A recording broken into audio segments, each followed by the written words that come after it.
भैया जी गैल में आपका एक बार फिर स्वागत है। मैं मौजूद हूँ फरीदाबाद में बातचीत करने के सिलसिले को जोड़ने के लिए। आज का जो मुद्दा है, आज का जो विषय है, उस पर मैं आऊँगा, मैं ज़रूर आऊँगा, उस पर बात करूँगा।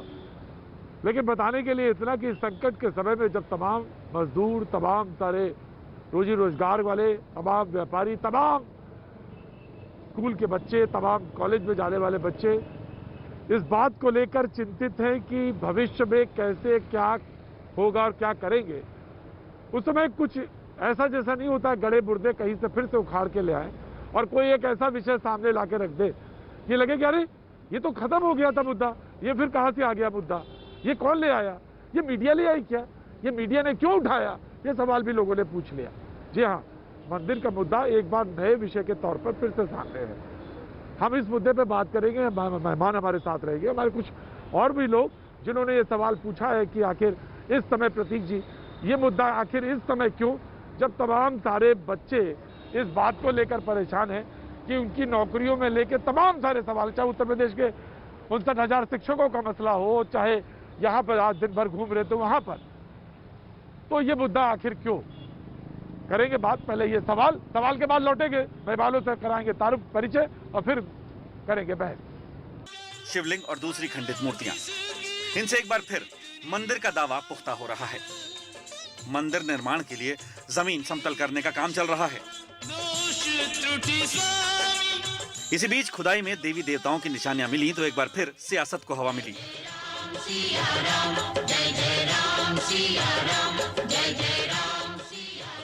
ये इस बात के प्रतीक है कि यहाँ राम मंदिर था और बाबर ने राम मंदिर को तोड़ा और बाबर मस्जिद बनाई, तो ऐसे तत्वों के लिए एक ये थप्पड़ है। बीजेपी ने तो यहां तक कह दिया कि राम के अस्तित्व पर सवाल उठाने वालों को माफी मांगनी चाहिए। हरियाणा सरकार में मंत्री अनिल विज ने ट्वीट किया कि मस्जिद की वकालत करने वालों को भगवान राम से माफी मांगनी चाहिए।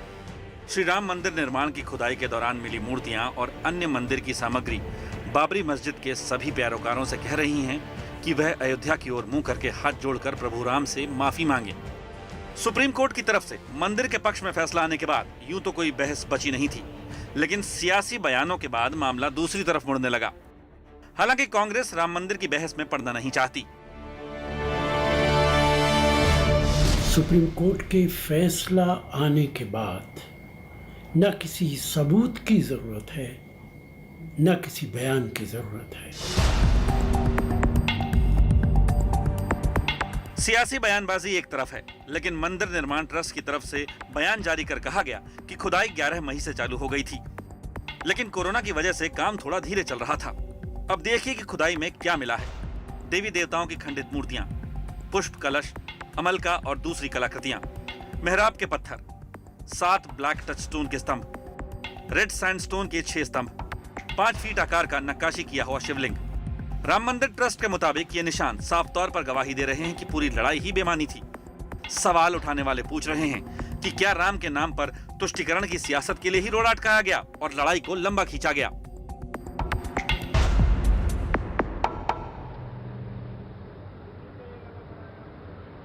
सवाल यह है कि क्या वंस फॉर ऑल एक बार भी ये मामला पूरा तरह से सेटल हो सका है, या एक बार कहें कि ये खत्म हो गया है, पता नहीं। बार बार और ऐसे समय में जब निकल आया ये मुद्दा, सामने आके खड़ा हो गया, तब तमाम सारे लोगों ने पूछ लिया कि आखिर इस वक्त क्यों, इस समय सवाल क्यों। मेहमानों से तारुफ कराऊं उससे पहले राशिद अलवी साहब का वो बयान मैं ये देखना चाह रहा, तो उसको गौर कोट करना चाहता हूं एक बार फिर से।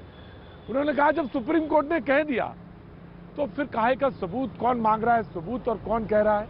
मान लिया है मंदिर है और कह दिया मंदिर है, अब इसमें तो कोई प्रश्न ही नहीं रह गया। मेहमानों से तारुफ कराता हूं जो हमारे हैं। नलिन कोहली साहब, बीजेपी के प्रवक्ता हमारे साथ मौजूद है, बहुत बहुत स्वागत है नलिन जी। आचार्य प्रमोद कृष्णम, कल की पीठाधीश्वर हमारे साथ मौजूद है, बहुत बहुत शुक्रिया, थैंक यू सो मच आचार्य जी।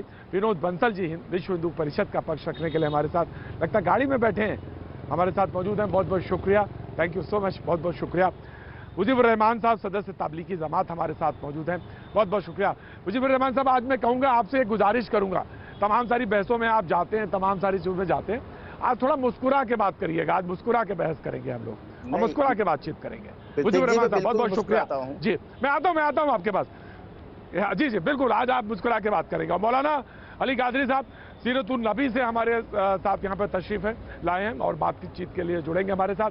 मौलाना, आपका भी बहुत बहुत खैर मकदम में बहुत बहुत स्वागत है और बातचीत के सिलसिले को जुड़ना चाहूँगा। सारे लोग मुस्कुरा रहे हैं और मैं चाहता हूँ कि बस ऐसे ही रहे और ऐसे ही बहस का सिलसिला जुड़े।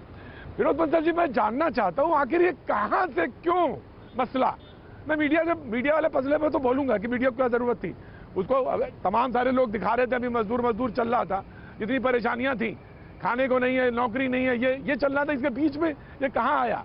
मैं उनसे तो सवाल पूछ ही लूंगा मीडिया वालों से। विनोद बंसल जी, मैं आपसे जानना चाहता हूँ, कांग्रेस ने जब एक बार बोल दिया कि भाई सुप्रीम कोर्ट ने तय कर दिया, अब आप क्यों इस मसले को लेके आ गए? विनोद बंसल जी। नहीं, बिल्कुल ठीक है, मैं कांग्रेस की इस बात से सहमत हूँ कि माननीय सर्वोच्च न्यायालय का निर्णय आ चुका और उस निर्णय के विषय में कोई भी टीका टिप्पणी नहीं होनी चाहिए और न ही इस विषय में कोई बात वापस उसके पीछे जाने की आवश्यकता है। लेकिन देखिए, श्री राम जन्मभूमि न्यास ने जो 11 तारीख को काम शुरू किया था, उसमें जो चीजें मिली हैं वो उन्होंने बता दी। न्यास ने कुछ नहीं बोला, विचनी परिषद ने कुछ नहीं बोला, लेकिन जो लोग हैं अपने आपस में अपने अपने भावा भी व्यक्त कर रहे हैं। कभी देखिए ऐसा पहले से होता आया है, देखिए ये सीधी सी बात है कि बाबर ऐसा था, उसने ऐसा किया, और आज भी कुछ लोग जो है ना जी, वो बाबरवादी मानसिकता को लेकर के मुसलमानों से उसको जोड़ने की एक कुचेष्टा कर रहे हैं। देखिए, मैं ये कहना चाहता हूँ कि अब वो बातें खत्म हो गई, अब वो जमाना लद गया। अब हमें किसी भी भारतीय को उस बाबरवादी सोच से बाहर निकलना पड़ेगा और संपूर्ण मुस्लिम समुदाय को उसके साथ कनेक्ट करके देखने वाले जो लोग हैं वो भी गलत है। मैं कहता हूँ मुसलमानों को रहनुमा वो बाबर नहीं था और न ही बाबरी थी और न ही बाबरी वो मस्जिद थी।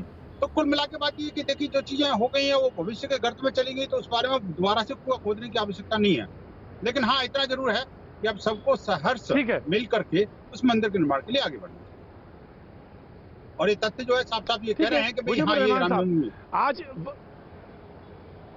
जी ठीक है, once for all Mujibur Rahman sahab, इस पे बहस हो ही जानी चाहिए और इस पे बात करके बिल्कुल साफ कर देना चाहिए। इस मुल्क का जो प्रतीक होगा, इस मुल्क की जो पहचान होगी, वो राम ही है, उसमें तो कोई दिक्कत है या उसको कहने में कोई दिक्कत है? बाबर तो नहीं है। तो ये इनको जवाब दीजिए विश्व हिंदू परिषद वालों को कि भाई राम ही है। आप इस पे बार बार बहस क्यों करते हैं? बाबर का मसला ही खत्म करिए। मुजीबुर रहमान साहब, मैं कहूंगा राम नहीं है, राम भी है, रहीम भी है, सब है। रहीम पे कोई नहीं, रहीम पे मैंने टिप्पणी नहीं की, रहीम पे नहीं की जनाबे अली, मैंने रहीम पे टिप्पणी नहीं की। मैंने बाबर पे कहा रहीम इस देश की पहचान है, इस देश की पहचान है। बिल्कुल जी, बाबर भी इस देश की पहचान है, बाबर भी इस देश की शान है। जैसे कि ये विनोद बंसल साहब है, बाबर को राम के बराबर थोड़ी ना खड़ा करेंगे, बाबर और राम पे पहचान नहीं करेंगे। देश की शान है, और राम भी इस देश की पहचान है, रहीम भी इस देश की पहचान है, जितने भी भारतीय हैं सभी इस देश की पहचान है, सभी इस देश की शान है। आप किसी सुन लीजिए, सभी इस देश की शान है, आप किसी को नकार नहीं सकते हैं, आप किसी को नकार नहीं सकते हैं। आपके पास किसी के पास कोई अथॉरिटी नहीं कि आप किसी भी, जिन लोगों ने इस देश के लिए काम किया है, इस देश को आगे तक लेके गए हैं, जिस देश को आगे तक पहुंचाया है, वो उन्होंने ही आज तक दिया है। तो आप किसी को कार्य को आप नकार नहीं सकते हैं, संपूर्ण मुस्लिम समुदाय का भी नुकसान कर रहे हैं। आप सुन लीजिए, आप सुन ही नहीं रहे, दोबारा खोलने का कोशिश कर रहे हैं। फिर बोल रहे हैं ये जो है बाबर को अपना आइकॉन बना करके संपूर्ण मुस्लिम समुदाय को वही मुजीबुर रहमान साहब, मैं आ रहा हूं। नलिन कोहली साहब मुस्कुरा रहे हैं, धीरे धीरे मैं आऊंगा नलिन जी, आपके पास आऊंगा, बिल्कुल आना चाहूंगा। मुजीबुर रहमान साहब, मैं एक बात बताता हूं, आप यहाँ पे चूक जाते हैं, थोड़ा सा चूक जाते हैं। मैं आपसे कहता हूं, आपने कहा रहीम, मैंने कहा हाँ, ये इस मुल्क की पहचान है। रहीम खाना कौन इनसे अस्वीकार कर सकता? जो कृष्ण पे लिखा वो अमर है। चलिए, पूरे कायनात के रहीम को मैंने मान लिया, वही उसी की बात मान ली मैं, तो उसकी इबादत में तो किसी को कोई परेशानी नहीं। लेकिन जब इस देश की पहचान की बात आएगी तो राम और बाबर को पैरेलल नहीं खींचेंगे आप। राम और बाबर पैरेलल नहीं हो सकते, ये तो सवाल ही उल्टा हो जाएगा। तो मैंने कहा इसकी पहचान पे आप गौर करिए, बड़ी बारीक बात है। आप अगर इसको पहचान लेंगे, आप अगर इस पहचान लेंगे ना तो सारी चीजें हल हो जाएंगी। बनाने में बाबर ने इस देश को बनाने में भूमिका निभाई। और मैं बता दूं, इनको जो बंसल साहब हैं, आपको परेशान होने की जरूरत नहीं है। बाबर ने आपसे राज नहीं छीना था, हिंदुस्तान में इब्राहिम लोदी को। बंसल साहब आप सुन लीजिए, 2 सेकंड आप सुनते नहीं, आप इतिहास जान जान के थोड़ा सोचिए। बाबर करोगे तो बाबरवादियों के साथ तो जवाब सुनना पड़ेगा आपको। परेशान मत होइए बिल्कुल भी। भारत में रहकर के बाबरवादी सोच के साथ नहीं जी सकते आप। उस हिंदुस्तान को आगे बढ़ाया भारत में रहकर के बाबरवादी मानसिकता के साथ नहीं जी सकते। और ये मुसलमानों की स्थिति आप लोगों ने की है। मुजीबुर रहमान साहब, मुजीबुर रहमान साहब, मुजीबुर रहमान साहब, मुजीबुर रहमान साहब, मुजीबुर रहमान साहब, मैं दोनों लोगों को रोकना चाहता हूँ। मैं दोनों लोग, मैं कल की आचार प्रमोद, नहीं, मैं किसी को बोले वैसी बात नहीं है। मैं आप प्रमोद जी के पास जाना चाहता हूँ। मैंने आपसे कहा उस बात को आप चूक गए, आप समझे नहीं। मैंने आपको बहुत बारीक बात कही थी और ये बात ऐसी थी जिसको कि बहुत सहर्ष स्वीकार किया जाता। इसमें कहीं कोई ऐसी मसला नहीं था, लेकिन पता नहीं आपने क्यों नहीं कहा। मुजीबुर रहमान साहब, मैं कल की पीठाधीश्वर के पास जाना चाहता हूं। और ये जो बार बार बीएचपी वाले सवाल उठाते हैं, आचार्य जी, मैं आ रहा हूं, आपके पास आऊंगा, बिल्कुल आ रहा हूं। आचार्य जी, इसको वंस फॉर ऑल सेटल करिए। ये चीज ठीक नहीं है। सब मुल्क में बहुत सारी चीजों की जरूरत है, इसको वंस फॉर ऑल सेटल करिए। ये बार बार बात आना ठीक नहीं है, सेहत के लिए, मुल्क की सेहत के लिए ठीक नहीं है। आचार्य जी। देखिए प्रतीक जी, मुल्क की सेहत के लिए भी ठीक नहीं है और ये इंसानियत के लिए भी ठीक नहीं है, क्योंकि अगर दुनिया में इंसानियत जिंदा है तो मुल्क भी जिंदा रहेंगे, और इंसानियत मर गई तो मुल्क और दुनिया कहाँ जिंदा रहेगी।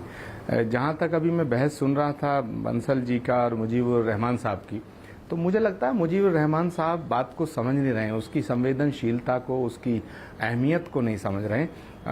उन्हें मालूम नहीं है कि वो क्या कह रहे हैं। बाबर एक बादशाह था जिसको बादशाहत भी एक तरह से उनका राजतिलक नहीं हुआ था। उन्होंने भारत पे आक्रमण किया और ये भारत की जनता मानती है, और ये भारत का इतिहास, दुनिया का इतिहास जो मेडिवल हिस्ट्री है उसमें लिखा हुआ है कि बाबर ने भारत पे कब्जा किया और यहाँ बादशाहत की। दूसरी बात यह है कि बादशाहों को सूफी, संत, फकीर, पैगंबर, रसूल और अवतार, ऋषि मुनि, महात्माओं की तुलना में कभी नहीं रखा जा सकता। मुजीबुर रहमान साहब को थोड़ा समझना चाहिए इस बात को कि बाबर एक बादशाह था, वो भी उसने भारत पर आक्रमण करने के बाद अपनी बादशाहत कायम की, इसीलिए भारत की जनता उसको अपना नहीं मानती, पहली बात। दूसरी बात है कि बाबर के हुमायूं पैदा हुए, हुमायूं के अकबर पैदा हुए, अकबर के जहांगीर पैदा हुए, जहांगीर के शाहजहां पैदा हुए, सल्तनत चलती चली गई। अब मसला ये है कि अगर मुजीबुर रहमान साहब से मैं ये कहूं कि दुनिया का कोई भी बादशाह क्या पैगंबर सल्लल्लाहु अलैहि वसल्लम की तुलना में रखा जा सकता, तो नहीं रखा जा सकता। पैगंबर साहब एक अलग शख्सियत हैं और बादशाह अलग। ऐसे ही जो राम हैं, सोचा भी, भगवान राम जो हैं, राम को पैगंबर नहीं माना गया हमारे यहाँ। मर्यादा पुरुषोत्तम श्री राम को भगवान का अवतार माना गया है, साक्षात भगवान के रूप में। ये हमारी आस्था है, और आस्था किसी तर्क की मोहताज नहीं होती है, हमारी आस्था है, नहीं है। इसी तरह से दूसरों की भी आस्था है। हम दूसरों की आस्था का भी सम्मान करते हैं, उनके अकीदे का सम्मान करते हैं। ये हमारा धर्म है। बिल्कुल, यही धर्म है, यही सनातन धर्म है कि अगर उन्होंने कहा कि रहीम, तो मैंने कहा हाँ रहीम, बिल्कुल। जी को मैं क्लियर करना चाहूंगा, मैंने कंपैरिजन नहीं करा है, मैंने कंपैरिजन नहीं करा, बिल्कुल भी कोई कंपैरिजन नहीं हो सकता। मैंने सिर्फ ये कहा है कि जैसे शान है ये जैसे बाबर हिंदुस्तान की राम शान है, ऐसी बाबर भी शान है, हम भी शान है, हर हिंदुस्तानी शान है। मैंने ये आप पूरा वाकया कहा था। अगर आप मैंने कंपैरिजन नहीं करा बिल्कुल भी। मैंने और ठीक है, आक्रमण हुए हैं लोग जगह, पूरे दुनिया में जगह जगह लोग आक्रमण करके सल्तनतें बनाते हैं, बादशाहत बनाते हैं। विनोद जी, तर्क का जवाब तर्क से होगा, तर्क का जवाब तर्क से होगा।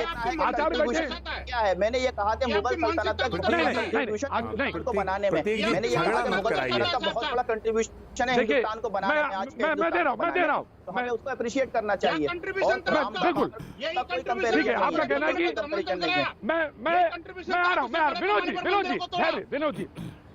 विनोद जी धैर्य। हिंदुस्तान के निर्माण में आप वही आचार्य जी मैं आप ही को सवाल दे रहा हूँ। हिंदुस्तान के निर्माण में बाबर के कंट्रीब्यूशन को आप उल्लेख कर रहे हैं, लेकिन मैं आपको बता दूं, अगर आपकी पहचान की बात आएगी, सिर्फ इतनी ही बात है कि हमारा प्रतीक क्या होगा, हमारा बिंब क्या है, हमारी पहचान क्या है, तो ये तय करना इस मुल्क में बहुत आसान है, बहुत आसान है कि हमारे प्रतीक, हमारे बिंब क्या है। और अकीदा के बारे में तो बोल ही दिया आचार्य जी ने, तो बहुत आसान है, कोई लड़ाई नहीं है, कोई झगड़ा नहीं है। आचार्य जी क्लियर करिए इस चीज को, मैं आ रहा हूं। देखिए मुजीबुर रहमान साहब, मैं साफ तौर से कहना चाहता हूं, इसमें कोई लाग लिपट नहीं है, कोई पॉलिटिकल बात नहीं है। यहाँ बीजेपी के प्रवक्ता भी हैं और प्रतीक जी हैं, पूरा देश सुन रहा है। प्रश्न ये पैदा होता है कि किसी भी बादशाह को क्या हम निजामुद्दीन औलिया से कंपेयर कर सकते हैं? किसी भी बादशाह को क्या हम दरगाह शरीफ अजमेर गरीब नवाज से कंपेयर कर सकते हैं, तुलना की जा सकती है? किसी भी बादशाह की तुलना किसी सूफी संत, एक सेकेंड पहले मुजीबुर रहमान, मुझे भाई सुनिए। जब आप ये कहते हैं कि बाबर भी है इस देश की शान है, राम भी इस देश की शान है, तो राम और बाबर एक पल्ले में रख दिया आपने। भगवान राम को किसी पल्ले में नहीं रखा जा सकता है। हमारे यहाँ ये कहा गया है, सिया राम मैं सब जग जानी, करऊं प्रणाम जोर जुग पानी। प्रत्येक कण कण में राम है, मनुष्य के जीवन से लेकर उसकी अंतिम यात्रा तक राम है। राम हमारे ईष्ट हैं, राम हमारे आराध्य हैं, राम हमारे अवतार हैं, राम हमारे संदेशवाहक मैसेंजर ऑफ गॉड नहीं है, राम पार्ट ऑफ गॉड हैं। भगवान विष्णु के 10 अवतार का जिक्र है, राम उसमें उनके साक्षात मर्यादा पुरुषोत्तम के रूप में अवतार हैं। इसलिए भगवान श्री राम को किसी तुलना में रखा ही नहीं जा सकता है। बादशाह डेवलपमेंट की बात हो सकती है, अच्छे बुरे की बात हो सकती है, और तमाम राजा महाराजाओं को उनको क्रिटिसाइज किया जा सकता है, उनकी आलोचना की जा सकती है, सम्राट अशोक की आलोचना की जा सकती है, सम्राट अकबर की आलोचना की जा सकती है, बाबर की आलोचना की जा सकती है, सिकंदर की आलोचना की जा सकती है, महात्मा गांधी की आलोचना की जा सकती है, लेकिन भगवान राम की आलोचना नहीं की जा सकती। मुजीबुर रहमान साहब, इस मुल्क में जब तमाम सारी चीजें कौन आदमी कौन लेके आया, खाने की चीजें, खान पान की चीजें, तो बाबर का नाम का जिक्र होगा। लेकिन जब हमारी पहचान की बात आएगी तो किससे पहचान करेंगे? आप कहां जाकर रुकेंगे? पॉइंट तो जरूर होगा ना, किसी पॉइंट पे तो रुकेंगे ना। हमारी पहचान सिर्फ राम नहीं है। मैंने कहा राम भी पहचान है और रहीम भी पहचान है। आप मेरे मतलब को समझिए, सिर्फ राम पहचान नहीं है, तो कोई दिक्कत ही नहीं है। हिंदुस्तान मौलाना अली कादरी, यहाँ राम मौलाना अली कादरी है। मैं ये कहना चाह रहा हूँ, आप मेरे मतलब को मौलाना, यही खास बात है हिंदुस्तान की। मैं समझ गया, बात आपकी समझा। ठीक है, मौलाना अली कादरी साहब हो सकता है मुझसे बेहतर समझ गए हो बात, या बात बेहतर समझ में आई हो आचार्य जी की। और ये मैं नहीं कह रहा हूं कि मेरी ही बात सही है। अगर मौलाना अली कादरी कुछ बेहतर समझते हैं तो इस बात को क्लियर करें। उसके बाद में प्रवक्ता नलिन कोहली जी के पास जाना चाहता हूं। मौलाना अली कादरी साहब, देखिए साहब, ये हमारा जो मुल्क है, इस मुल्क की खूबसूरती यही है कि इस मुल्क में हर धर्म का मानने वाला है। जैसे हिंदू है, मुसलमान है, सिख है, ईसाई है, और हर एक की अपनी एक आस्था है। और जहां तक के सवाल कंपैरिजन का है, मुजीबुर रहमान साहब ने अभी क्लियर किया कि उन्होंने श्री राम को या बाबर को कंपेयर नहीं किया है, और किया भी नहीं जा सकता, क्योंकि बाबर एक बादशाह है, दुनियावी बादशाह है। हिंदुइज्म में श्री राम का जो मकाम, जो पोजीशन है, वो एक भगवान का है। तो भगवान का और बादशाह का कोई कंपैरिजन नहीं किया जा सकता। अभी हमारे आचार्य जी ने भी जो कहा कि गरीब नवाज सरकार, निजामुद्दीन महबूब इलाही का कोई कंपैरिजन नहीं किया जा सकता, ये बात बिल्कुल सही है। लेकिन मुगल सल्तनत ने जो कुछ भी हमारे अपने देश की तरक्की के लिए काम किया है, उसको भी आप नहीं नकार सकते, वो भी एक हकीकत है। आज जितनी बड़ी बड़ी इमारतें, जितनी बड़ी बड़ी चीजें हमारे अपने देश में है, वो मुगल सल्तनत के दौर में ही बनाए गए। और फिर उसके बाद बहादुर शाह जफर, टीपू सुल्तान ने जिस हिसाब से अंग्रेजों क्या कोई नकार रहा है? अली कादरी साहब, क्या किसी ने नकारा? कोई नकार रहा है? कह रहा है कि मुगल काल को हटा दो। उसके हटाने से क्या हट जाएगा? कोई बादशाह था तो बादशाह था, तो इसको बादशाह ऐसे तो हटा नहीं सकते ना साहब। किसी ने तो नहीं हटाया ना, कर ही नहीं सकता। उनके जो कारनामे हैं उसको भी कोई नहीं हटाना चाहते हैं, उसको भारत का आइकन नहीं बनाया जा सकता। विनोद बंसल साहब हटाना चाहते हैं कि रखना चाहते हैं। आप ये हमारे विश्व हिंदू परिषद के ये लोग क्या है, कोई जो है विकास की तरफ बात नहीं करेंगे, ना कुछ करेंगे, सिर्फ अपने विकास तो किया था बाबर ने, विकास तो किया था औरंगजेब ने। विकास तो किया था हुमायूं ने। 2 मिनट चुप हो जाए तो मैं बाकी तो सब विकास का कोई काम ही नहीं करता। विनोद बंसल साहब, विनोद बंसल साहब, हो जाए अभी विकास विनोद बंसल साहब, पार्लियामेंट के रिकॉर्ड दिखाऊंगा मैं, हिंदुस्तान की पार्लियामेंट के रिकॉर्ड दिखाऊंगा आपको जो मुगल सल्तनत के बारे में रखे हुए हैं। आप पार्लियामेंट कभी जाएं तो देख के आइएगा, वो रिकॉर्ड्स रखे हुए हैं कि मुगल सल्तनत ने हिंदुस्तान के लिए क्या किया। आज की Mujibur Rahman sahab, Mujibur Rahman sahab, constitution of India, Mujibur Rahman sahab, Mujibur Rahman साहब, आप पार्लियामेंट की मुजीबुर रहमान साहब, विनोद बंसल जी, विनोद बंसल जी, विनोद बंसल, विनोद बंसल जी, विनोद बंसल जी, विनोद बंसल जी, विनोद बंसल जी, विनोद बंसल जी, विनोद बंसल जी, बताइए किधर ले गए विनोद बंसल, देश का विनोद बंसल जी, मुजीबुर रहमान, विनोद बंसल, की इतिहास, विनोद संस्कृति दोनों और अस्मिता और उससे जो आत्मा थी उसको मारा। मुगल सल्तनत में हिंदुस्तान की जीडीपी 27%, आज मोदी राज में 4% बड़ी जीडीपी थी, किसको कहते हैं जीडीपी थी मुगल राज में हिंदुस्तान की 27%, आज मोदी राज में 4% रह गई, 7 गुना कम। मुगल जो है वो जो घोड़े पे चलते थे, वो गधे पर सामान ढोके लाते थे, वो जीडीपी। एक मिनट चलते विनोद बंसल, विनोद बंसल, विनोद बंसल, विनोद बंसल, विनोद बंसल, होल्ड ऑन, विनोद बंसल, विनोद बंसल, विनोद बंसल, विनोद बंसल, विनोद बंसल, विनोद बंसल जी, विनोद बंसल जी, तबलीगी, दोनों को मैं रोकना चाहूंगा, दोनों को। आप जीडीपी के किनारे हैं, मुझे जीडीपी बता रहे हैं। जब यूरोप में स्टीम इंजन बन रहा था, जिस समय में आपके मुगल दरबार में बैठ के ऐशो आराम हो रहा था, अय्याशी हो रही थी, आप किस बात के, किस चीज से कहां से तुलना कर रहे हैं? कहां पे कौन सी चीज की तुलना कर रहे हैं? अरे जो मैंने कहा वो झूठ है, जो मैंने बोला वो झूठ है। स्टीम इंजन बन चुका था वहां पे क्रांति आ चुकी थी इंडस्ट्रियल का। आप किस इतिहास के स्टूडेंट को बरगलाइए मत, इतिहास के स्टूडेंट को बरगलाइए मत।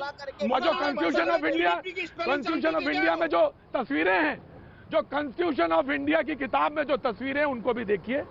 मैं ये मानता हूं ये मुल्क राम और रहीम दोनों का है, बराबर का है, लेकिन बंटवारे की बात मत करिए। मैं आता हूं नलिन कोहली, आपके पास आता हूं वक्त छोटे से ब्रेक के बाद मैं फिर हाजिर होता हूं। बने रहिए मेरे पास, मैं आता हूं। भैया जी, कहीं में आपका एक बार फिर स्वागत है। बातचीत के सिलसिले को एक बार फिर से शुरू करने के लिए मैं मौजूद। आज मैं यहाँ से बहस फरीदाबाद से कर रहा हूँ, सड़क के बिल्कुल एकदम ठीक सामने मौजूद हूँ। तमाम सारे दृश्य मेरे सामने हैं। लोग पूछना चाहेंगे उन दृश्यों को क्यों झुटला रहे हैं, बहस का कहीं मुद्दा कुछ और है। लेकिन हाँ, ठीक है, बातचीत हम कर रहे हैं, बातचीत करेंगे। और हम जानना चाहते हैं कि कौन आदमी, कौन सा शख्स उस मुद्दे पर लौटता है और वो उस मुद्दे पर बात करना चाहता है, क्योंकि बहस सबके लिए है और बहस किन मुद्दों पे हो ये भी जरूरी है। लेकिन हाँ, जब मंदिर के समतीकरण की बात हो रही थी, राम मंदिर के अयोध्या में समतलीकरण किया जा रहा था, उसमें कुछ सबूत मिले और वो सबूत इस बात की तरफ इशारा कर रहे थे कि यहाँ पर मंदिर था। लेकिन मैंने एक सवाल उठाया कि जब एक बार once for all supreme court से तय हो गई तो बहस की कहाँ गुंजाइश बची। लेकिन हाँ, बहस इस देश में अब यह है कि बाबर या राम, कोई तुलना ही नहीं है साहब, कोई तुलना हो भी नहीं सकती, ये मैं कह रहा हूँ। लेकिन अब बहस तो बहस चली जा रही है। मैं नलिन जी के पास जाना चाहता हूं, बीजेपी के प्रवक्ता मौजूद हैं, बहस में शरीक थे। ठीक, अब यहां से शुरुआत नलिन जी से करा जाए। नलिन जी, बहस का जहां पे छोड़ा गया वहां पे मैंने सिरा फिर से उठाया और फिर आपके सामने बात को सिरे से रखा कि आखिर इसमें तो बहस बनती ही नहीं और बहस होनी भी नहीं चाहिए, तो फिर क्यों बहस हो? नलिन जी, हो रही है, इसका अर्थ क्या हुआ प्रतीक जी? ये भारत के संविधान की खूबसूरती है। भारत का संविधान बड़ा स्पष्ट है। हम सब जो है पहले तो इंसान होते ही हैं, उसके बाद हम भारतीय नागरिक हैं। और भारतीय नागरिक होने के बाद जो भी धर्म, हिंदू, मुस्लिम, सिख, ईसाई, बौद्ध, जिस भी धर्म के हम हो, तो उस धर्म का हम पालन कर सकते हैं, उस पर हम अपनी आस्था रख सकते हैं। और हमारा संविधान हमें अधिकार देता है कि हम अपनी बातों को भी व्यक्त कर सकते हैं, चाहे कोई उससे एक साथ उस बात को स्वीकारे या उसे नकारे। अब यहाँ पर मुझे बड़ा अद्भुत भी लगा और एक अच्छा भी लगा कि हम इतिहास की कई बातों को कर रहे हैं। तो दोनों जो हमारे मुसलमान भाई बैठे थे, वो बाबर सबकी बातें कर रहे थे। बिल्कुल, ये सब हमारे इतिहास के भाग हैं, इनको नकारा कौन, कहाँ जा सकता और क्यों नकारना चाहिए? ये इतिहास के उतने ही भाग हैं जितने हमारे अशोक हैं, और जितने हमारे मतलब वेद पुराण है, हमारा योग है, आयुर्वेद है, यूनानी है, हकीम की दवाइयां जो है, सब हमारे इतिहास और हमारी एक मिश्रित भारत जो बना है उसके भाग है। तो उसमें कंपटीशन किस बात का? जिन्होंने जो अच्छा किया वो अच्छा किया, जिन्होंने जो अच्छा नहीं किया वो एक चर्चा का विषय बन के उससे आगे सीख मिले। और इसका भगवानों की तुलना किसी भी इंसान से किसी भी रूप से क्यों करनी चाहिए? ना मुसलमानों को अच्छा लगेगा कि उनके धर्म में कोई ऐसी तुलना करे, ना हिंदुओं को, ना ईसाइयों को। और आचार्य प्रमोद जी ने बड़े खूबसूरती इस बात को कहा। लेकिन अब आगे भविष्य की भी तो बात करनी है। उस भविष्य की बात में कहां पर विकास की बात कर रहे हैं? आज की वर्तमान की सरकार को आप 17वीं सदी से बात कर रहे हैं, तो आप क्या इतिहास में रहना चाहते हैं या वर्तमान में? और वर्तमान में रहना चाहते हैं तो आगे की अच्छी आशा है या पुरानी बीते हुए चीज में आप रहना चाहते हैं मौलाना साहब? तो ठीक है, आप उन चीजों को स्वीकारना चाहते हैं, हम भी स्वीकारते हैं, कहते हैं हमारे इतिहास का भाग है। लेकिन किसी बहस को इस हद तक ना ले जाए कि लोग पूछने लग जाए कि आपकी सोच किस दिशा में, और हमारी सोच अब आगे बढ़ने की है। अब ठीक है, राशिद अल्वी साहब ने कहा कि ठीक है, सुप्रीम कोर्ट का आ गया जजमेंट, अब आगे किस बात का, पीछे किस बात का, ये अंतिम है। मंदिर निर्माण होना चाहिए, सबको इसमें खुशी देखना चाहिए। मतलब भगवान राम के लिए हमारे यहाँ मुसलमान भाई भी तो कहते हैं कि बहुत अच्छा है कि हिंदुओं के ठीक है दिवाली है, हम उसमें शरीक होते हैं, या हिंदू ईद में नहीं शरीक होते।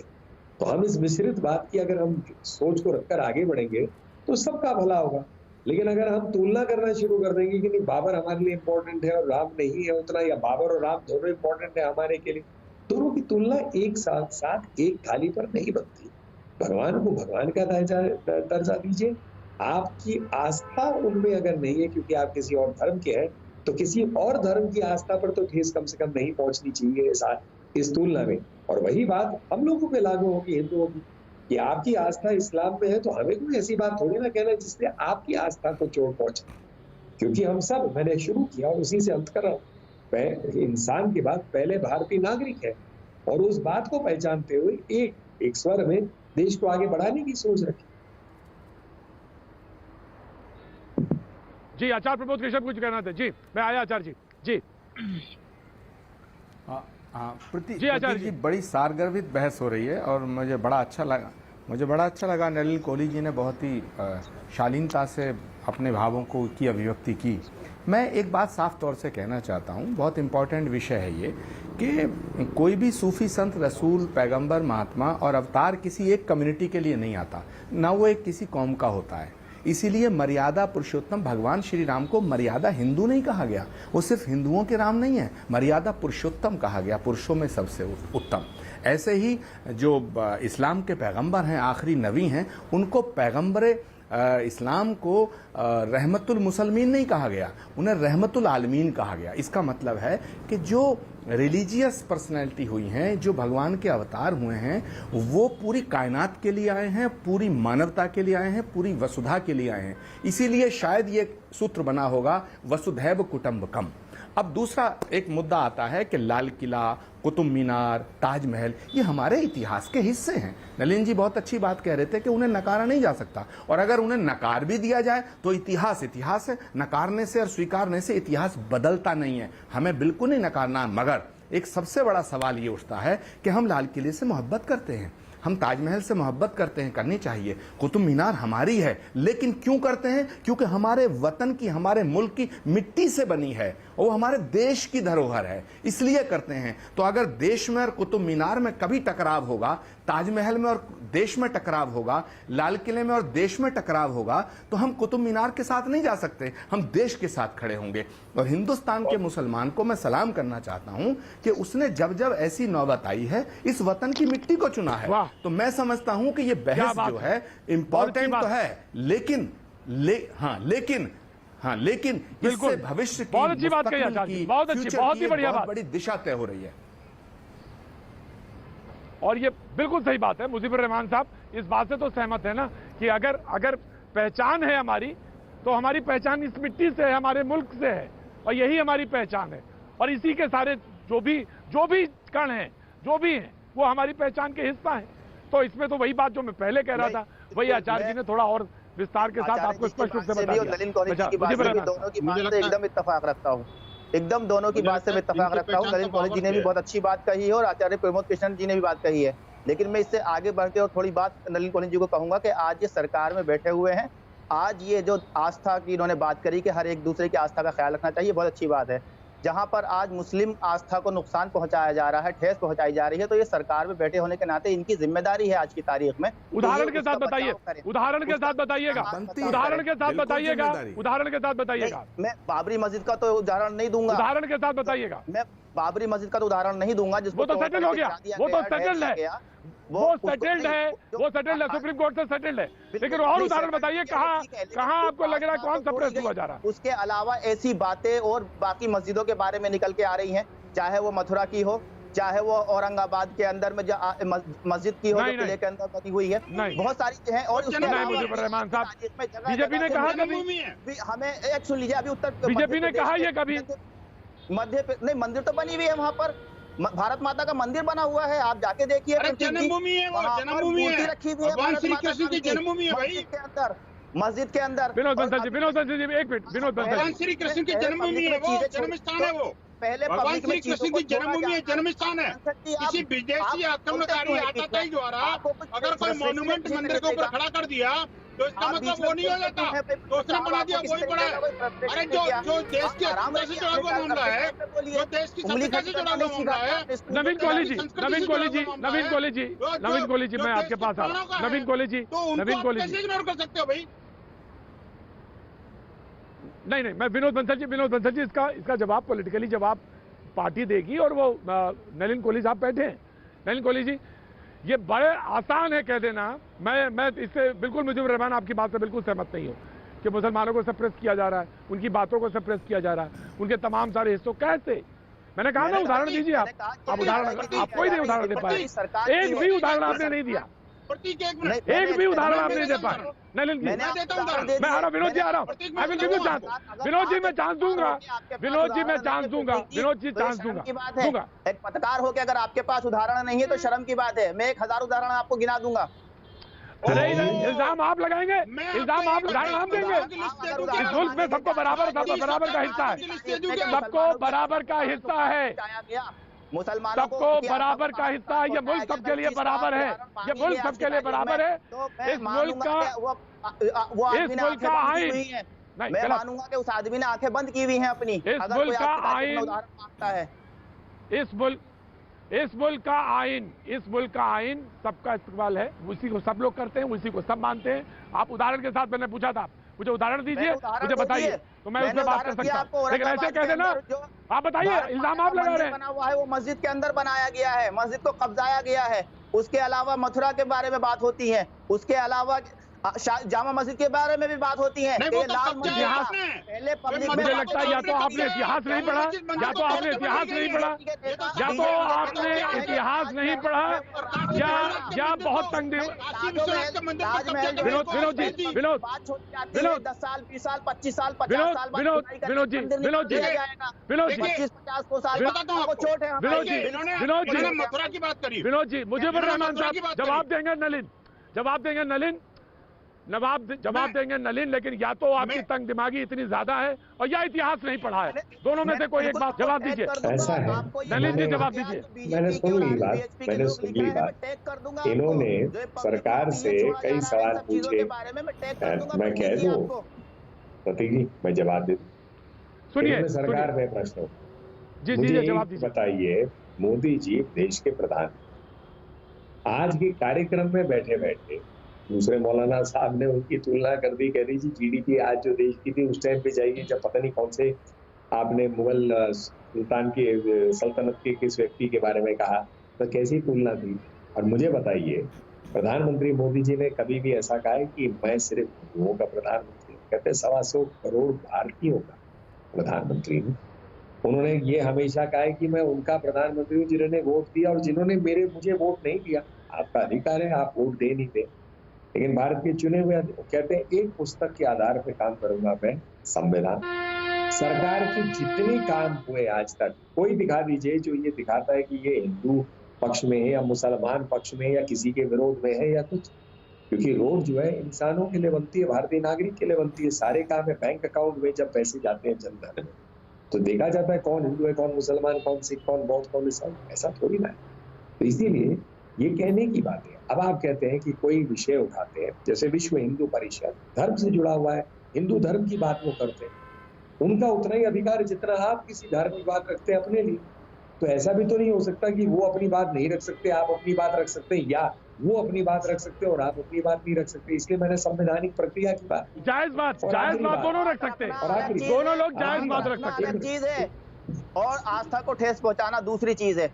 आप इसमें डिफरेंशिएट करिए, आप ये दोहरे मापदंड बंद करिए। मुझे बताइए ना कहाँ आस्था को ठेस पहुंची? नहीं, आप बताइए आस्था को ठेस कहाँ पहुंची? इसमें डिफरेंस समझिए। मैं मौलाना कादिर के पास आ रहा हूँ, मैं आ रहा हूँ मौलाना रहमान साहब डिस्कशन में भी रहमान साहब आप या तो मुझे बताएंगे, लेकिन मुझे मालूम है या बेकार के इल्जाम नहीं लगाएंगे, ये गलत के इल्जाम नहीं लगाएंगे आप, नहीं ये गलत इल्जाम नहीं लगाएंगे। नलिन जी अपना वाक्य पूरा करिए। नलिन जी वाक्य पूरा करिए। ये था, देखिए मेरा आखिरी वाक्य ये था कि दूसरों में दोष ढूंढते ढूंढते पूरी जिंदगी निकल सकती है। अगर हर इंसान अपने आप में दोष को खत्म करने में लग जाए या हर कौम अपने में लग जाए तो पूरी दुनिया ही खूबसूरत बन जाएगी। ये दिक्कतें कम नहीं है क्या? इतनी दिक्कतें हैं, आप बताइए। मैं नहीं कहता, मैं तो बैठा हूँ इतने पैनलों पे, मुझे जैसे आपके जैसे पैनल पे प्रतीक जी बैठ के, मुझे जो मुसलमान भाई बैठे थे उन्होंने जानकारी दी थी डिबेट्स में, जब तकलीफ की जमात की बात आई थी कि देखिए वहां पर भी मक्का मदीना में नमाज अदा होना बंद हो गया था। यहाँ पर कितने मौलवियों ने और मौलानाओं ने कहा कि नमाज नहीं अदा करेंगे, कोरोना का दहशत है, एक हमारे को है। कईयों ने अब कहा ये चाहिए, जहाँ पर कोई विवाद है हर आदमी को अपनी बात रखने का है, लेकिन जनरलाइज करके सबको गलियाने से थोड़ी ना काम चले। विनोद जी अपनी बात करिए छोड़े पे। विनोद जी कंप्लीट करिए बात। विनोद जी बहुत जल्दी, मैं ब्रेक पे जाना चाहूंगा। विनोद जी बहुत जल्दी। मैं ये कहना चाहता हूँ कि ये बार बार विक्टिम कार्ड खेलने की कोशिश कर रहे हैं। मुझे बताइए कि क्या काशी विश्वनाथ के मंदिर पर इन्होंने कब्जा नहीं किया आक्रमणकारियों ने? क्या मोहम्मद गौरी ने वो जो सोमनाथ का मंदिर था वो नहीं ढाया था? क्या ये जो औरंगजेब था या जो बाकी आक्रमणकारी थे उन्होंने बड़े पैमाने पर मंदिरों को नहीं तोड़ा था? जिस मथुरा की बात कर रहे हैं, जिस मस्जिद की बात कर रहे हैं, वो मस्जिद के अंदर क्या वो अभी राम जन्म अपने भगवान श्री कृष्ण की जन्मभूमि नहीं है? क्या उसको नकार सकते हैं ये? अरे मुझे बताइए, जो लोग आक्रमणकारियों का साथ देंगे निश्चित रूप से भारत उसका विरोध करेगा। जो विदेशी अत्याचारियों के साथ जो खड़ा होगा उसका भारत विरोध करेगा। भारत उसका भी विरोध करेगा जो महमूद गजनी और गजनवी का जो साथ देगा, जो हुमायूं का साथ देगा उसका भी विरोध करेंगे, और जो औरंगजेब का साथ देगा उसका भी विरोध करेंगे, और जो एपीजे अब्दुल कलाम का साथ देगा उसके साथ हम हृदय के साथ खड़े हुए हैं। और जो देश के जो ये देखिए देश के अंदर एपीजे अब्दुल कलाम भी हुए हैं, अशफाकुल्लाह खान भी हुए हैं। उनका नाम नहीं लेते, ये सिर्फ नाम लेंगे तो सिर्फ आक्रमणकारियों का, अत्याचारियों का, जिन्होंने भारत की अस्मिता को लूटा, जिन्होंने भारत के अंदर धर्मांतरण किया, और जिसने भारत की संस्कृति का तहस किया। उन्होंने मैं आ रहा हूँ मौलाना, आ रहा हूँ देश का गाते हैं मौलाना, मैं आ रहा हूँ। ये जिस ताली में गाते हैं उसमें मुझे लगता है रहमान साहब मैं ब्रेक पे जाना चाहता हूँ, मैं ब्रेक पे जाना चाहता हूँ। रहमान साहब मैं एक बात कहना चाहता हूँ, क्या जानबूझ के आप ये कभी कभी चिढ़ाने के लिए बात बोलते हैं या वास्तव में बहस में कोई लॉजिक भी डालना चाहते हैं? बहस में लॉजिक डालिए तो मजा आएगा, जवाब देते बनेगा। लेकिन अगर आप सिर्फ ये सोचते हैं कि नहीं इससे चिढ़ पैदा करनी है, लड़ाई पैदा करनी है, तो अच्छी बात नहीं। भैया जी कहीं में आपका एक बार फिर स्वागत है, और मैं बातचीत के सिलसिले के लिए यहाँ पर फरीदाबाद में मौजूद, बातचीत के सिलसिले को एक बार फिर से शुरू करना।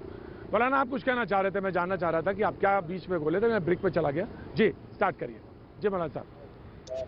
प्रतीक जी मेरा रोजे का अली कादरी साहब जी 2 मिनट का वो सिर्फ मुझे टाइम दीजिए, क्योंकि मेरे पास रोजे का टाइम हो चुका है।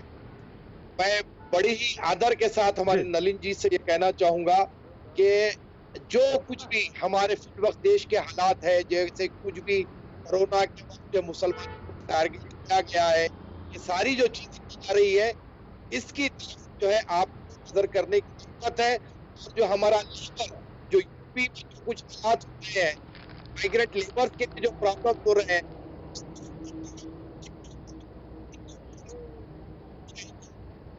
मौलाना आपकी आवाज कट रही है, मौलाना आवाज कट रही है आपकी, मौलाना आवाज कट रही है आपकी। अब आ रही है आपकी आवाज? मेरी आवाज अब आ रही है? मौलाना आप मोबाइल ले, हाँ जी आप बोलिए, हाँ बोलिए।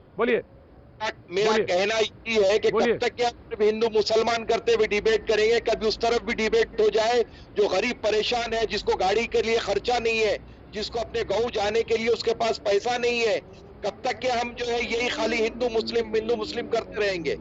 मैं हमारे नबी जी से बड़े ही आदर के साथ ये बात कहना चाहूंगा और बड़े सम्मान के साथ मैं आपकी ये मशवरा, मैं आपकी ये बात को अपने सर माथे लेता हूं। ये आपकी मशवरे को, आपकी बात को मैं अपने सर माथे लेता हूं। ये बात बिल्कुल सही थी। मैंने जब ओपन किया तो मैंने कहा था कि देखना ये है कि कहां से ये बात कौन उठाता है। मैं आप जा रहे हैं, रोज़ इफ्तार से जा रहे हैं, मैं कहूंगा कि ये दुआओं में याद रखिए, इस मुल्क को याद रखिए, इस मुल्क की सीरत को याद रखिए, इस पर तमाम दुआएं करिए। मैं आपका बहुत बहुत शुक्रगुजार हूँ। विनोद बंसल जी, मैं आता हूँ, जो बात मौलाना ने कही मैं उस बात को आपके पास रखता हूँ। रामराज का मतलब तो यही हुआ कि अगर किसी को कष्ट है तो मुझे भी उतना ही कष्ट है, अगर किसी को कोई परेशानी है तो उतनी परेशानी मुझे भी है, ये दर्द मुझे भी बराबर है। नर और नारायण की बात मैंने अभी 2-3 दिन पहले इसमें हमारे साथ मौजूद थे, उसमें भी ये बात कही थी, हमारे साथ आचार्य जी मौजूद थे। तो मैं ये कहना चाहता हूँ कि इस वक्त इस बात को उठाने की क्या जरूरत थी जब तमाम हमारे मजदूर और तमाम सारे लोग परेशानी की हालत में हैं। जी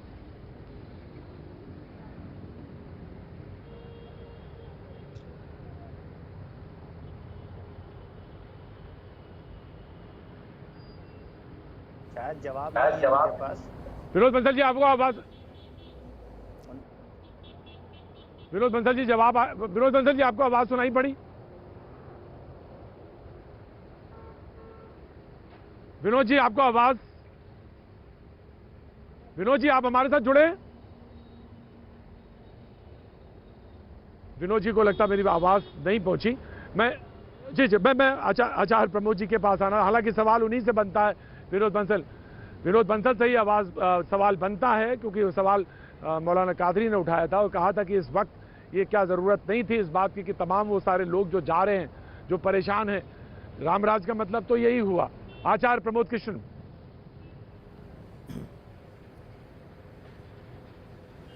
देखिए प्रतीक जी, भारत का इतिहास बड़ा गौरवशाली इतिहास है। कुछ छोटा मोटा कहीं जो घटनाएं घटी थी देश के इतिहास में जो अंकित हैं, उनको थोड़ा सा अलग कर दें तो बहुत विराट और विशाल इतिहास है। और ये वो धरती है जहाँ से विश्व बंधुत्व का संदेश दिया जाता है, ये वो धरती है जहाँ से वसुधैव कुटुंबकम का उद्घोष हुआ। लेकिन वो इतिहास है, हम वर्तमान में जी रहे हैं। हमें इस देश का भविष्य भी उतना ही सुंदर बनाना है जितना हमारा अतीत था।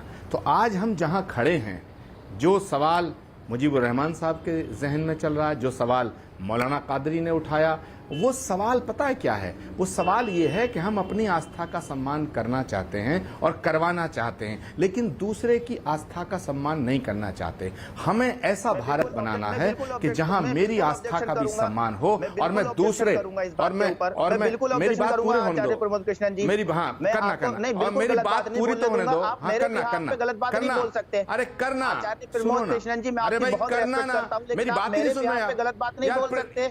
अरे भाई मुझे रहमान, मेरी बात तो पूरी होने दो, मेरी पूरी बात होने दो। कृष्णन जी, आप मेरे, अरे भाई मैंने आपका नाम नहीं लिया, नहीं मैंने आपका, अरे मेरी बात तो पूरी होने दो मुजीबुर रहमान। अरे मेरी बात तो 10 सेकंड, इतनी देर में मैं अपनी बात कह लेता, फिर आप बात करते।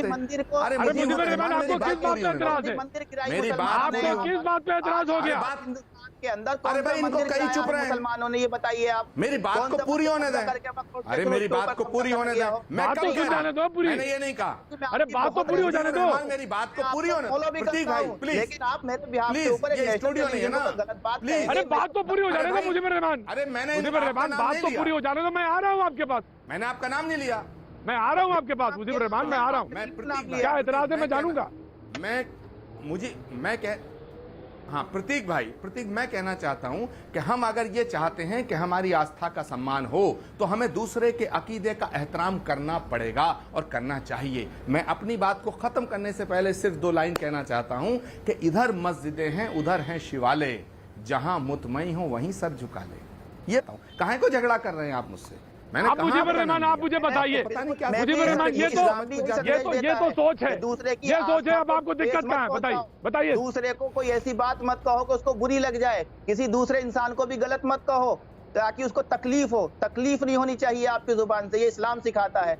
आप मुझे ये नहीं कह सकते हैं कि हम ये चाहते हैं कि हम आपकी आस्था का रेस्पेक्ट ना करें। अगर मैं आपकी आस्था का रेस्पेक्ट नहीं करूंगा तो मैं मुसलमान ही नहीं होऊंगा। पहली बात, मैं मुसलमान ही नहीं होऊंगा अगर मैं आपकी आस्था का रेस्पेक्ट नहीं करूंगा तो। आप मेरे बिहाफ पे ये जो बात कही, मुझे उस चीज से ऑब्जेक्शन है, आपकी बात से ऑब्जेक्शन नहीं। हिंदुओं के लिए नहीं है, दिखाने के लिए है, समझाने के लिए नहीं है, कुछ करने की भी है मौलाना साहब, कुछ करने की भी है। कल अगर कोई शिक्षाएं हैं तो आपको पहले लागू करना पड़ेगा। अगर आप वास्तव में आपके इस्लाम के उपासक हो और इस्लाम के विनोद बंसल जी, मुझे पर रहमान आप नाराज क्यों हो गए? मैं कह रहा हूं ये बीच-बीच में रहमान साहब आप इतना बात में नाराज क्यों हो गए? जवाब नहीं देते हैं, जब इनसे पूछा जाता है जवाब विनोद जी मैं आपको दूंगा ना, विनोद जी मैं आपको सवाल पूछूंगा, विनोद जी मैं सवाल पूछूंगा आपसे। मैं मुजीबर रहमान जी मैं जानना चाहता हूँ आप इतना नाराज क्यों हो गए? आचार्य जी तो बड़ी अच्छी बात कह रहे थे, किस बात पे आपको ये लगा कि? नहीं, मैं नाराज नहीं हूँ बिल्कुल, मैंने अपनी बात का ऑब्जेक्शन नाम भी नहीं लिया गया, जायज था एकदम, क्योंकि मेरे नाम भी नहीं लिया गया, उनको कोट नहीं किया मैंने। नो नहीं, तुम्हारे बिहाफ पे क्यों करेगा कोई गलत बात क्यों करेगा? बैठे हुए आपका नाम तो लिया भी नहीं गया, आपने शायद ये दूसरे की आस्था का ख्याल ना करें, तो ये मैं नहीं सोचता ऐसा। आप मेरे बारे में मैं खुद कह दूंगा जो मुझे कहना होगा। आपको मेरे नाम पे रख के नेशनल टेलीविजन, उन्होंने तो कहा कि रखना चाहिए।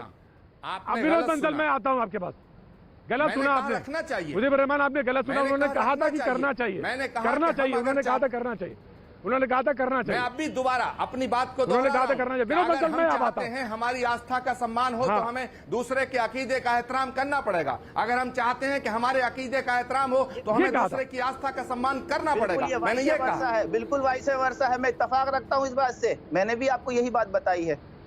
लेकिन ये कहना कि हम आपके अकीदे का यकीन बहुत अच्छी बात है, सहमति बन रही है किसी बात पे, अगर सहमत बने तो बहुत अच्छी बात है। मैं लेकिन सकता हूँ ऐसा विनोद नहीं कहा, ठीक है आचार्य जी, मैंने तभी कहा, मैं आपको फॉलो भी करता हूँ, आपकी रेस्पेक्ट भी करता हूँ, और अगर गलती वक्त आपके मुंह से निकल गई बहुत अच्छी बात है, कोई दिक्कत नहीं है उस बात में।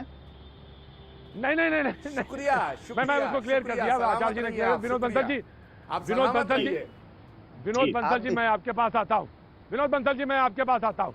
सवाल मैंने ये पूछा था, उसमें कनेक्टिविटी खराब हो गई, मैंने आपसे सवाल ये पूछा था कि मौलाना अभी चले गए क्योंकि रोजा इफ्तार का समय था, उन्होंने ये कहा कि प्रतीक जी इस बहस के कोई बात ही नहीं, हिंदू मुसलमान का ये मुद्दा क्यों आया अभी, इसका जरूरत ही नहीं थी। जरूरत इस बात की थी कि अगर आप जहाँ खड़े हैं उसके सामने आपको मजदूर जाते हुए नहीं दिख रहे, लोगों की नौकरियां नहीं दिख रही, लोगों की परेशानियां नहीं दिख रही, ऐसे समय में इस मुद्दे को उठाने की क्या जरूरत थी? और अगर ये दिख नहीं रही है तो फिर आप ही तय करिए ये कैसा रामराज है। देखिए, कहने की बात अलग है, कथनी और करनी का जो अंतर है प्रतीक जी, वो अगर दूर हो जाए तो मुझे लगता है जो आचार्य जी की बात है वो बिल्कुल ठीक हो जाए। मैं कहता हूँ आचार्य जी ने यही तो कहा कि आखिरकार आदमी को कथनी और करनी में अंतर नहीं होना चाहिए।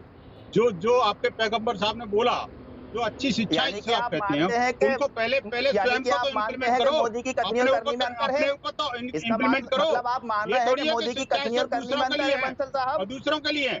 और ये आप मानते हैं कि मोदी की कथनी और करनी में अंतर है, प्रतीक जी मजदूरों को परेशानी नहीं हो रही है, हो जाएगा मामला। इसका मतलब इनके सोचने की शक्ति नहीं है, ये सुनने की सामर्थ्य नहीं है इनके अंदर। मैं चुपचाप सुन रहा था इस बात को, ये नहीं मानने को तैयार, ये बार-बार ये बात को कह रहे हैं कि आखिरकार हमें सबकी आस्था का सम्मान करना चाहिए। लेकिन मुझे बताइए, इन्होंने जो बताया मोदी की कथनी और करनी में अंतर है, की जन्मस्थान की बात करी, टेलीविजन को ऊपर इसीलिए आप मजदूर इसलिए परेशान है क्योंकि मोदी जी की कथनी और करनी में अंतर है। और अनावश्यक रूप से इन्होंने जो है शुक्रिया मस्जिद बना करके बंसल जी, और हिंदुओं शुक्रिया ये बताने के लिए कि मोदी जी की रहमान साहब, मुजीबर रहमान विनोद बंसल दोनों को रोकता हूँ। मैं बीजेपी के पास जाना चाहता हूँ, मैं बीजेपी नलिन कोहली के पास जाना चाहता हूँ। नलिन कोहली साहब में बहस के बिल्कुल एकदम आखिरी सिरे पे पहुंच रहे हैं। और बस जहां से आपने शुरू किया था, आपने कहा था कि अगर मुजीबर रहमान को बोलने का हक है और हक है पूरी बात कहने का, तो वैसे ही विनोद बंसल को भी है। लेकिन सवाल ये होता है कभी कभी जो चीजें ज्यादा बड़ी हैं कैनवस में, जो दिख रही हैं, उन परेशानियां दिख रही हैं, मुल्क में इस समय संकट है, दुनिया में संकट है, तो वो ज्यादा एड्रेस करने की जरूरत थी, उस पर बढ़ने की ज्यादा जरूरत थी। नलिन साहब इतना ही कहूंगा, देखिए सबसे बढ़िया काम जो है वो इंसान की सेवा करना, इसमें कोई दो राय नहीं है। सारे धर्म ये भी तो सिखाते हैं, हमें उस दिशा में बढ़ना चाहिए। उसके बाद सेवा भाव से जितना कर सके आदमी अपने दायरे तक करे। राजनीति अपनी जगह है, राजनीति होती रहेगी, होती रही है, होती रहेगी, इसमें कोई बात नहीं है। मुजीबुर रहमान साहब को अधिकार है कि वो एक राजनीतिक बात को ऐसी चर्चा में लाए, ठीक है, क्यों नहीं। वो मोदी जी का विरोध करते हैं, वो भी संविधान उनको पूरा वो देता है अधिकार, लेकिन अंततः जो मोदी जी अच्छा करते हैं उससे को भी नजरअंदाज नहीं करें। तब जो है एक इन्फॉर्म डिबेट हो जाती है कि भाई हमें ये बात अच्छी लगी, हमें ये बात अच्छी नहीं लगी। लेकिन दुर्भाग्य है कि मुझे पूरे डिबेट में एक अच्छी बात सुनने को नहीं मिला, तो फिर कैसे होगा ना। फिर उसमें यही लगेगा कि इनका एक एजेंडा है, किसी का भी एजेंडा हो भी सकता है। तो मैं अंत में यही कहूंगा कि देखिए, जो बात वहां उठी, आपने जो एक चर्चा उठाई वो एक अच्छी चर्चा थी। इस चर्चा में बहस भी हुए हैं, अच्छे विचार भी आए हैं, बहस के अंदर भी अच्छे विचार आए, तो हमें उन अच्छे विचारों को पकड़ के आगे बढ़ना चाहिए। नलिन जी की बात बहुत जायज है, नलिन साहब की ये बात बहुत जायज है, बिल्कुल, और ये बात बिल्कुल जायज। और मैंने एक बात बहुत सारी चीजें हो सकती है मुझे ना पसंद हो, लेकिन कोई ऐसी चीज तो होगी, बात इनको बताना चाहूंगा, मैं मोदी जी का बिल्कुल विरोध नहीं करता, मैं सिर्फ उनकी नीतियों का विरोध करता हूँ। जो उनकी गलत नीतियां हैं, देश विरोधी नीतियां हैं, मैं सिर्फ उनका विरोध करता हूँ। मुझे मोदी जी से बिल्कुल जुबेर नहीं है। लेकिन भारतीय संस्कृति का विरोध मत करो, भारत का विरोध करो। आप मोदी का विरोध करिए, आप संस्कृति का पाठ मत पढ़ाइए, आपकी संस्कृति बिगड़ी हुई है बंसल साहब, आप मत पढ़ाइए। आप पता नहीं कौन सी संस्कृति मुझे पढ़ाना चाहते हैं। आप इस किताब को दोबारा वेरीफाई करवाइए, पास करवाइए, फिर आप मुझे किताब लाइएगा। आप अपनी संस्कृति अपने पास रखिए, यहाँ भारत की संस्कृति को जैसे चलती आई है सदियों से चलने दीजिए। आप इसे दूषित मत करिए, दूषित मत करिए। आपने प्रतीक जी के सवाल का भी जवाब नहीं दिया अभी, राम राय वाला, तो आपने कह दिया कथनी करने का फर्क है। आपने नाम लेके नहीं कहा कि मोदी जी की कथनी और करनी का फर्क है, लेकिन लोग समझ गए, देश समझ गया कि आप किसकी कथनी और करनी की बात कर रहे हैं।